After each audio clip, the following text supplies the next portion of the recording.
Okay, hi, I'm Sharon Rooney.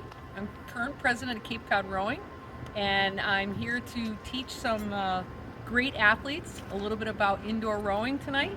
But before we do that, I want to show you our tremendous indoor rowing facility. Come on with us, take a tour of Shack Out Back. Oh, look at that nice long. We actually aspire to improve our condition someday for our facilities.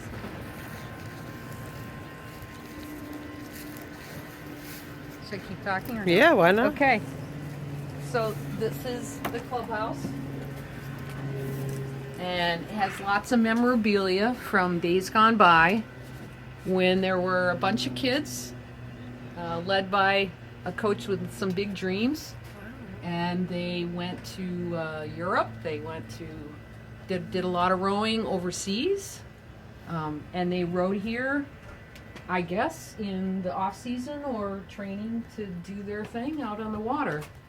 And several years ago, Cape Cod Rowing and Barnstable Rowing, the masters, started getting more and more of us started rowing, and the kids were fewer and fewer of them were rowing. So now it's become more of a master's indoor rowing facility. So, not heated. You see underneath there's a little curved section there. To know is these are really easy to move around because they have wheels. Don't try to pick one of these things up and move it around by lifting it. But the wheels make it really easy. Okay. So that's the monorail. Then this is called the flywheel, which uses wind resistance to create more work. So the harder you work, the more resistance you're going to feel from the flywheel. And this over here, I don't know if you can see it from that angle, it's called the damper. So think of it like bicycle gears. 1 to 10. 1 being the easiest, 10 being the hardest. Doesn't necessarily mean that you want to row at a 10. In fact, most new rowers should row at like 3 or 4. So it's just a measure of what gear you're in, basically. And it takes some trial and error to come up with what feels best for you. So that's the flywheel and the damper. Then there's the flex foot. And this is an adjustable thing for your feet. It has a bunch of holes in it with straps. You want to be strapped in really well when you're rowing. You don't want them loose. You want them nice and snug. And the ball of your foot should be on this pad right here.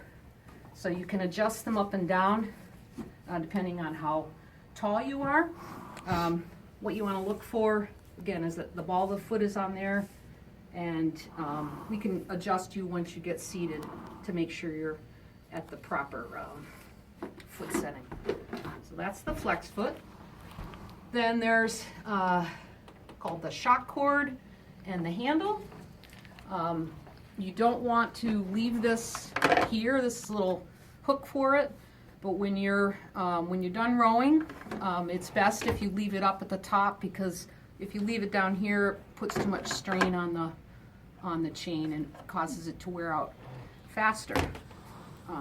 This is what you sit on. And this last part, you might want to come around to see this. This is the monitor. I'm sorry the light's a little low in here, but has many different settings. And a lot of things you can do with this once you get used to it. But first, obviously, this is the menu. So these buttons here show different things that you can do. So it says just row, select the workout, games, information, more options. I'm not going to go into all that tonight, but just to know that there's a lot of things that you can do once you get comfortable with using the monitor to make your workout more interesting and diversified. So that's that. Then you can change the display. So we're going to just go to just row. And again, I'll go through this with you once you get on the machines. The just row is just a straightforward, we're just going to row and without regard to time or distance. but you can change the display. So you can do, this is giving you a readout of a series of workouts. So you can do 5 or 6 pieces, they're called, towards a cumulative time. You can be measured in terms of kilograms, I think, or kilograms or pounds. It's like it shows you a wave of what kind of force you're applying and resistance. So that's an interesting thing to use once you get into it more.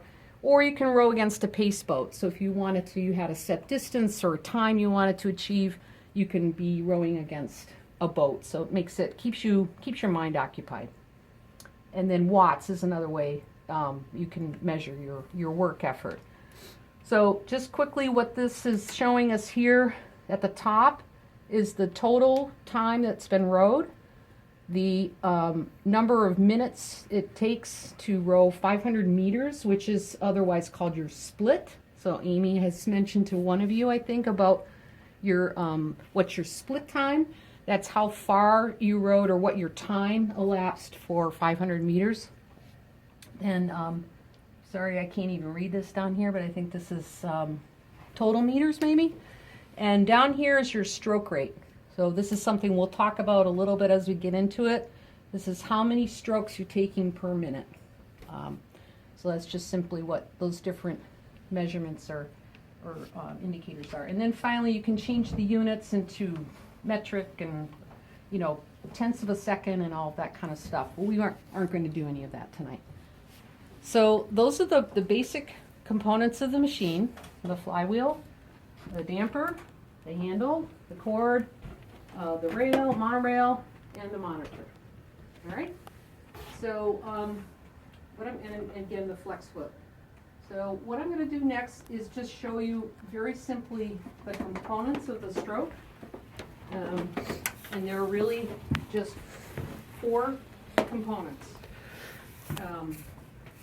They're called the catch, the drive, the finish, and the recovery.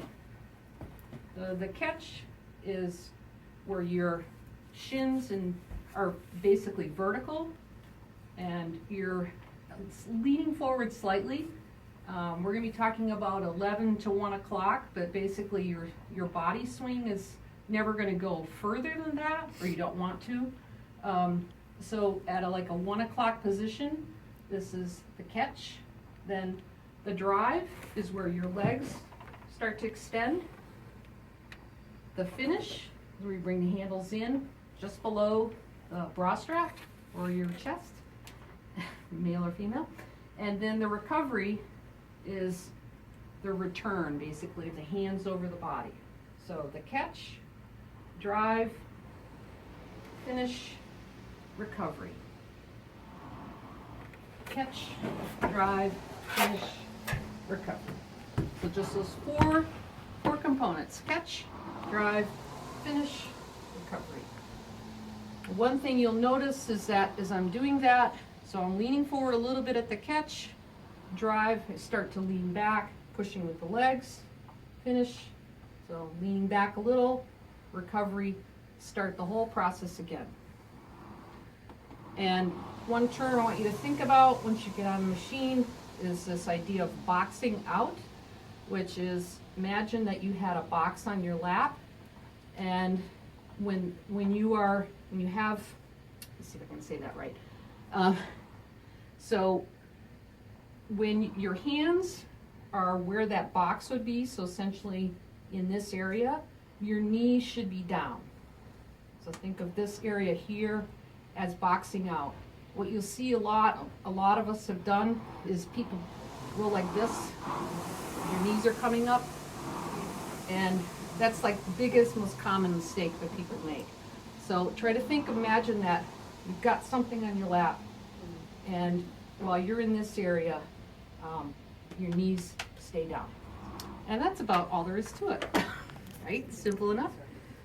All right, okay, so now we're gonna, and then extend your right leg back. We might need to get in a line here, or somebody can come next to me. I'm sorry about all this stuff, including grills. That's awesome. Yeah, I know, isn't it great? On your mark. Yeah, there we go. So just put the opposite knee down and extend your toes uncurl your toes. I don't know what I was saying, but anyway. So how often do you row and how much time? Well, right now we're still rowing outside, so I row 3 or 4 days a week, usually 3 times a week.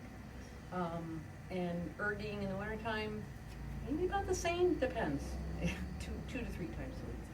And then to stretch out the hamstring, just take your heel, extend. So what's the biggest difference between erging and actually rowing outside? I know it's going to be much more enjoyable outside. Yeah. Yeah. Yeah, that's one Yeah. thing, yeah. Okay, let's switch to the leg while I figure out how to answer that. Yes. Just a little routine to get you warmed up, which is it's going to start with just arms away, so no body involved. It's going to be arms away, then a quarter slide, half slide, 3/4 slide, full slide, which is, compression to extension. So just grab the handle and the handle hook, all right, and just come back till your legs are extended, and just use your arms. Arms only. I'll be doing a bunch of calls to, say the next thing, and so keep your elbows out and loose grip. No clenching, just a nice loose grip.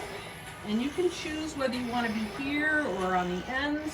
I like having my hands on the ends, but you can play with that as you go. All right, so now let's try a quarter slide. Remember that box out. Just come a quarter way, push the legs down, return the hands. So catch, drive, finish, recover. We'll do a series of that. Catch, drive, finish, recover. Catch, drive, finish, recover.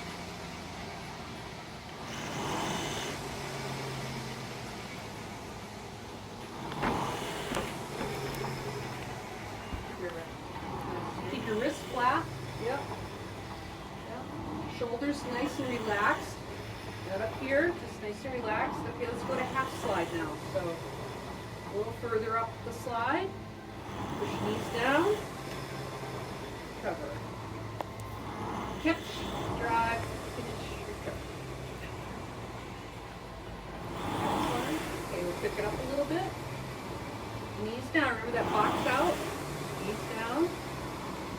Okay. In 2, we'll go to 3/4 slide. In 2. Weighing up. Okay. That's end of our brief little demo. So put the handles back up to the top of the erg and unstrap yourselves safely. And everybody wipe down the erg to make sure I show that. Just make sure you never put any moisture on the monitor itself. So I recommend wiping down the handles, the seat, and the monitor. Really wet. There you go. So yeah, just don't ever spray or put any moisture on the monitor. Yeah, did these act funny during the humid summer? Because the one at the gym, they just know. went blank. Oh, well, that could it's probably the battery. Probably the battery died. No, it was the humidity because they kept replacing the batteries. Oh, wow. Oh, no, I've never had that happen. Systems not dirty, I'm sure anything's good. Yeah. All right, you still got time? Yeah, we're good? Okay, Good. so we're just gonna do some quick stretches to cool down. What do you like to do? Where's our yoga instructor? Here, I got a basket here. Yeah, I'll take those. I felt that in my glutes and my Yeah. hamstrings. Yeah, it definitely works out your, yes, all of that. Okay. Why don't we just get back down on the floor?